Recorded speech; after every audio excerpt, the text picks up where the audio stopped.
চারজন আবার হাসাহাসি করতে লাগলো। এখন শুধু অপেক্ষা নাবিল কি করে তা দেখার। রাতের বেলা নাবিল, রাজ ও আহান বসে আছে। নাবিল এখনো রেগে আছে। রাজ বলল, নাবিল, তা এখন কি করবে? নাবিলার তো আগামীকাল গায়ে হলুদ। নাবিল চোখ মুখ শক্ত করে বলল, গায়ে হলুদ। তবে গায়ে হলুদ হবে না সামিরার বিয়েতে। রাজ উৎসুক দৃষ্টিতে তাকিয়ে বলল, গায়ে হলুদ হবে না মানে কি? কি করতে চাইছিস তুই? বুঝবি, একটু ওয়েট কর। সামিরার বিয়ে হবে, তবে গায়ে হলুদ হবে না, তাই বললাম। সামিরার বিয়ে হবে কথাটা শুনে রাজ ও আহান চোখ বড় বড় করে নাবিলের দিকে তাকালো আর মনে মনে ভাবতে লাগলো। বিয়ে হবে মানে কি? নাবিল কি আবার সামিরাকে অন্য কারোর সাথে বিয়ে দিতে রাজি হলো নাকি? ও নো, এমন হলে তো আমাদের প্ল্যান শেষ। নয়তো দুজনকে এক করব কি করে? না না, যে করে হোক নাবিলের প্ল্যান জানতে হবে। আজকে সামিরার জন্মদিন, তাই তাদের বাড়িটা সুন্দর করে সাজিয়েছে।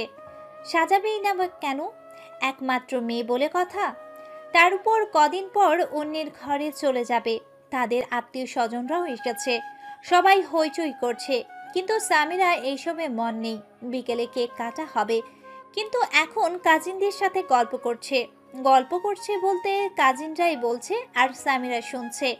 সবার সাথে কথা বলে আড্ডা দিয়ে সামিরার মনটা একটু হালকা হয়েছে। এর ভেতর ভুলেই গেছে বিয়ের কথা।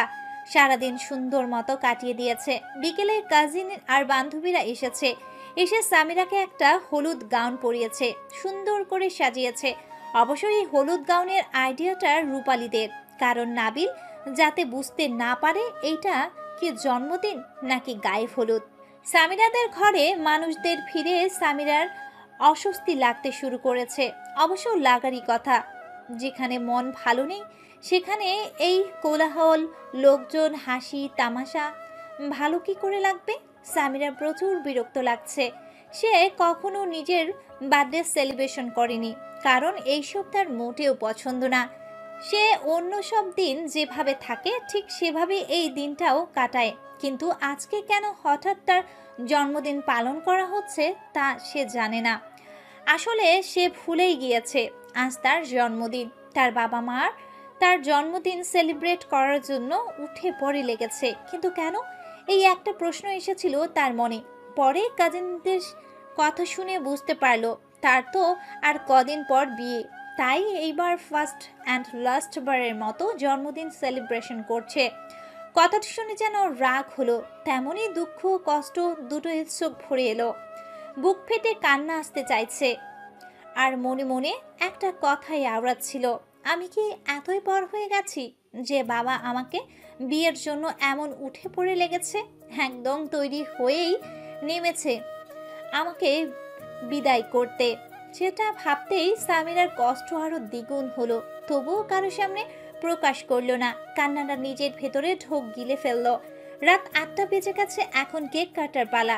তাই রূপালী বলল, সামি চল কেক কাটবি। সামিরার ইচ্ছে না থাকা সত্ত্বেও যেতে হলো। কোনোভাবে কেক কাটলো, এক এক করে সবাইকে কেক খাইয়ে দিল। সবাই অনেক আনন্দ করছে, কিন্তু সামিরা ভালো লাগছে না, তাই সে নিজের রুমে চলে গেল। এদিকে রূপালী ও আরশি একজন আরেকজনের দিকে তাকিয়ে ইশারায় কথা বলছে আর বারবার টাইম দেখছে।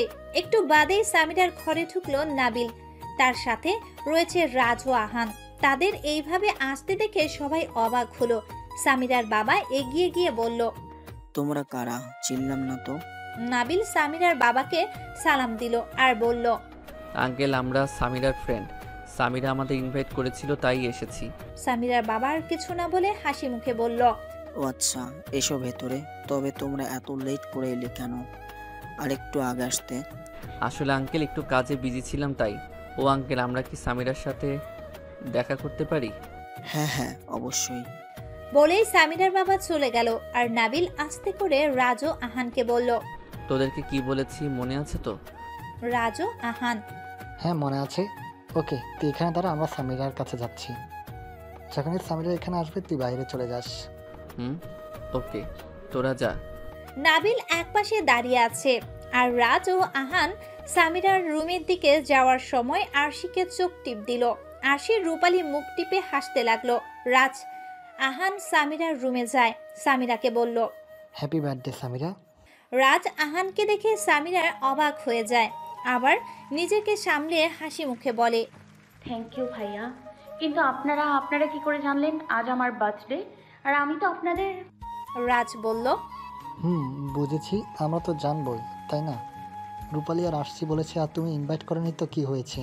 আমরা নিজের দায়িত্বে চলে এসেছি। কি ভালো করিনি? অবশ্যই ভালো করেছে। আর নাবিল কোথায়? উনি আসেনি? রাজ বলল, নাবিলের জায়গায় আছে। তুমি তো তাকে ক্ষমা করনি। শুনলাম তোমার নাকি বিয়েও ঠিক হয়ে গেছে। নাবিলও শুনেছে সে অনেক খাট হয়েছে, কিন্তু তুমি তো ওকে মাফ করনি। তাই তোমার খুশির জন্য ও তোমার থেকে অনেক দূরে চলে গেছে, আর বলেছে তুমি যেন সুখী হও। রাজের কথা শুনে সামিরার দম বন্ধ হয়ে আসতে চাচ্ছে, প্রচুর কান্না পাচ্ছে, তবুও নিজেকে শক্ত করে বলল। ও। রাজ বলল, আচ্ছা চলো না বাইরে, তোমার সাথে একজন দেখা করতে এসেছে, কিন্তু তোমার বাবা মার সামনে আসতে চাচ্ছে না, তাই ভিতরে আসেনি। সামিরা খুশি হয়ে বলল। কে? নাবিল?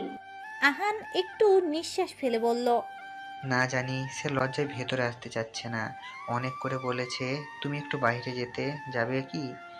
জনির নাম শুনে সামিরার খুশি নিমিষেই গায়েব হয়ে গেল, তবুও বলল। ওকে চলুন। রাজ, আহান ও সামিরার রুম থেকে বের হলো। নাবিল সামিরাকে দেখে সামিরার দেখার আগেই তাদের ঘর থেকে বের হয়ে গেল। সামিরার সাথে আরশি, রূপালী, রাজ ও আহানও গেল।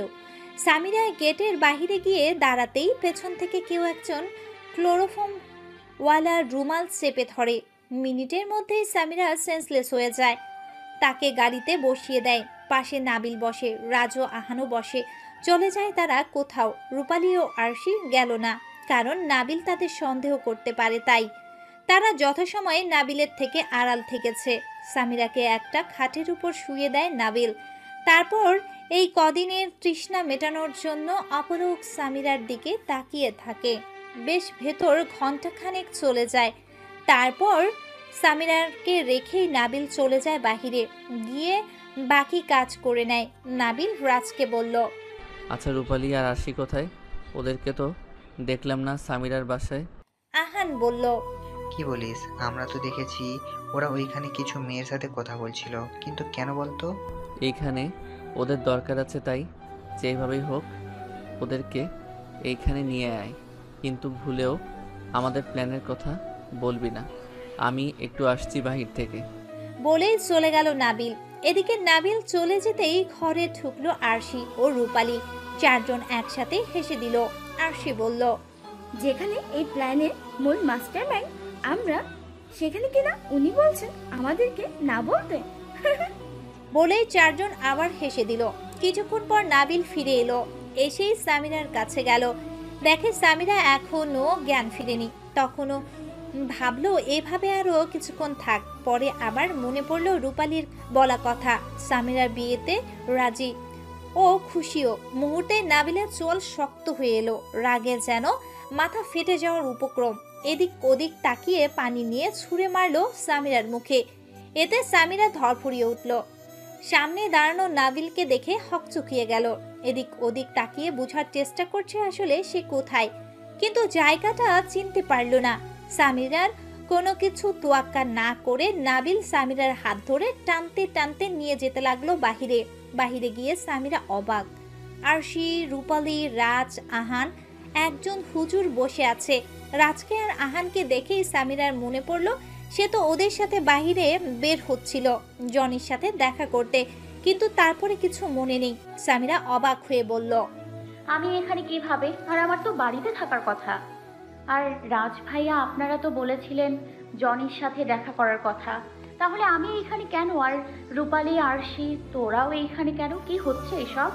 নাবিল চোখ বন্ধ করে কোনো মতে নিজের রাগ কন্ট্রোল করে। তারপর শান্ত দৃষ্টি কণ্ঠে বলল, তোমার সব প্রশ্নের উত্তর পাবে। আগে এইখানে বসো, আর আমি যা যা করতে বলবো করবে, তখন নিজেই নিজের প্রশ্নের উত্তর পেয়ে যাবে। সামিরা নাবিলের দিকে তাকিয়ে বলল, লাগবে না আমার কোনো উত্তর।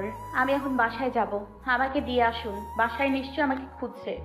তোমাকে আর বেশি কিছু করতে পারবো না, সোজা বসো। আমার কথা মতো কাজ করলে বাড়ি যেতে পারবে। আপনি একটু বেশি বাড়াবাড়ি করছেন না? আর আপনি আমার পিছু কেন ছাড়ছেন না?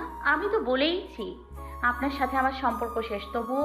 সামিরার কথা শেষ করতে না দিয়ে নাবিল জোর করে সামিরাকে বসিয়ে দিল। পাশে সেও বসলো আর হুজুরকে বলল, আপনি আকত পড়ানো শুরু করুন। কারো কোনো হেলদোল না হলেও সামিরা চমকে দাঁড়িয়ে যায় আর চিল্লিয়ে বলে, মানে কি? কিসের আকত? আকত মানে বিয়ে কার? নাবিল শান্ত গলায় বলে, তোমার আর আমার। কি? না, এই বিয়ে আমি করব না। আমি আপনাকে বিয়ে করব না। আমাকে যেতে দিন। যাবে তো, আগে বিয়েটা হোক। কাজী সাহেব আপনি শুরু করুন। আর তুমি চুপচাপ বসো, নয়তো এর ফল ভালো হবে না। না, আমি বসবো না।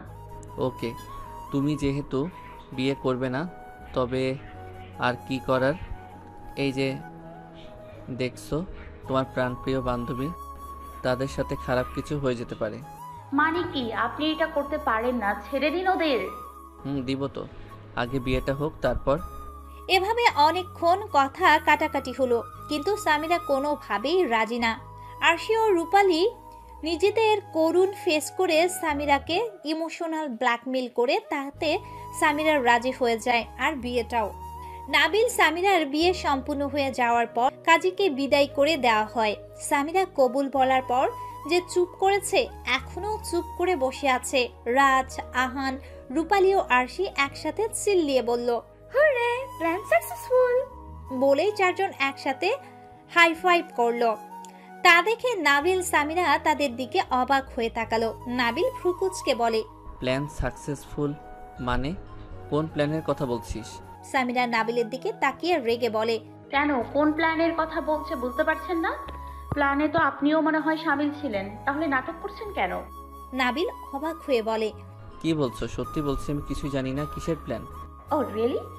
এখন আমাকেও এইটা বিশ্বাস করতে হবে? ওরা তো বিয়ের প্ল্যানিং এর কথা বলছে। যদি না জানেন আপনি, তবে আপনি এখানে কেন?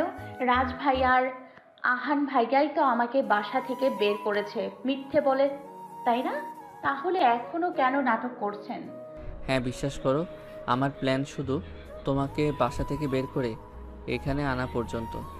কিন্তু রূপালী ও আরশি সেই প্ল্যানে ছিল না।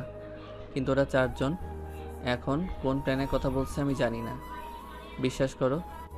ওহ প্লিজ, এই ড্রামা অফ করুন। নাবিল সামিরার ঝগড়া দেখে ওরা চারজন হতভম্ব হয়ে তাকিয়ে আছে। যখন দেখলো অবস্থা বেগতিক, তখন রাজ বলল, তোরা থাম, কি করছিস? সামিরা, নাবিল ঠিক বলছে। আমরা কোন প্ল্যানের কথা বলছি সেটা নাবিল নিজেও জানে না। নাবিল সামিরা আবার অবাক হয়ে তাকায়। সামিরা বলে, মানে কি বলছেন? প্লিজ ক্লিয়ার করে বলুন। ওকে ওকে বলছি। যেদিন তোমাকে দেখতে এসেছিল সেদিন তুমি কান্না করেছিলে আর রূপালীদের বলেছিলে যে এ ব্যাপারে। তোমার সাথে কথা বলার পর ওরাও চিন্তায় পড়ে যায়। এদিকে তোমার বিয়ে ঠিক, ওদিকে তোমার চিন্তায় নাবিল পাগল প্রায়। কেননা তুমি ওকে ক্ষমা করছিলে না, আবার বিয়ে ঠিক হওয়ার পর কান্নাও করছিলে। তাই এইসব কিছু নিয়ে রূপালীরা চিন্তা ভাবনা করে আমাকে কল দেয়। তখন আমানও আমার পাশে ছিল আর তোমাদের সব কথা আমাকে খুলে বলে। আমরা চারজন মিলে ভাবতে থাকি কি করব। কিন্তু কিছুই বুঝতে পারছিলাম না। তখনই আরশি বলছিল 2 দিন পর তোমার বার্থডে। এটা শোনার পর আমরা খুশি হয়ে যাই আর আরশিও বুঝে ফেলায় যে ও কী করবে। আমাদেরকে প্ল্যান বলে, আর প্ল্যানটা হলো তোমার বার্থডে কাপ ছাপাই। আর আমরা জানি নাবিল প্রতিদিন রূপালীদের জিজ্ঞেস করে তোমার কথা। সেই সুযোগটাই আমরা কাজে লাগাই। প্ল্যান অনুযায়ী তোমার বার্থডে কার্ড নাবিলকে দেই, যেটাকে বলেছি তোমার বিয়ের কার্ড। নাবিল অবাক হয়ে বলে, মানে ওইটা বিয়ের না, জন্মদিনের কার্ড ছিল? হ্যাঁ, ওটা জন্মদিনের কার্ড ছিল। তো এখন তুই এতটাই রেগে ছিলি যে কার্ড খুলেও দেখিসনি আর নিয়েও যাসনি। পরে সেদিন বিকেলে তোর সাথে দেখা করি। তুই তোর প্ল্যান আমাদের বলিস আর আমরা রূপালীদের। তুই যেন বুঝতে না পারিস, তাই সামিয়াদের হলুদ ড্রেস পরাতে বলি ওদের। ওরাও তাই করে। বাস আমরা এতটুকু করেছি, আর বাকি সব তুই করেছিস। আর হ্যাঁ, বিয়ের ফার্মটাও আমরা তোকে দিয়েছি, আর যাতে সময় বিয়ে হয়ে গেল। নাবিল রাজ ও আহানের দিকে তেড়ে গিয়ে বলে, শালা তোরা।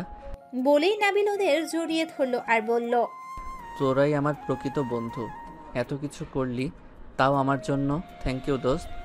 ওদের বন্ধুত্ব দেখে রূপালী ও আরশি সামিরার দিকে অসহায় মুখ করে তাকায়। দেখে সামিরা ওদের দিকে রাগী দৃষ্টিতে তাকিয়ে আছে। আজকের পর্বটি যদি আপনাদের ভালো লাগে তাহলে অবশ্যই একটি লাইক দিয়ে দিবেন এবং কমেন্ট করে আপনার মূল্যবান মতামত জানিয়ে দিতে পারেন আমাদেরকে। আর যদি এই গল্পের পরবর্তী পার্টগুলো মিস করতে না চান তাহলে এক্ষুনি আমাদের চ্যানেলটিকে সাবস্ক্রাইব করে পাশের বেল আইকনটি বাজিয়ে দিন। ধন্যবাদ সবাইকে।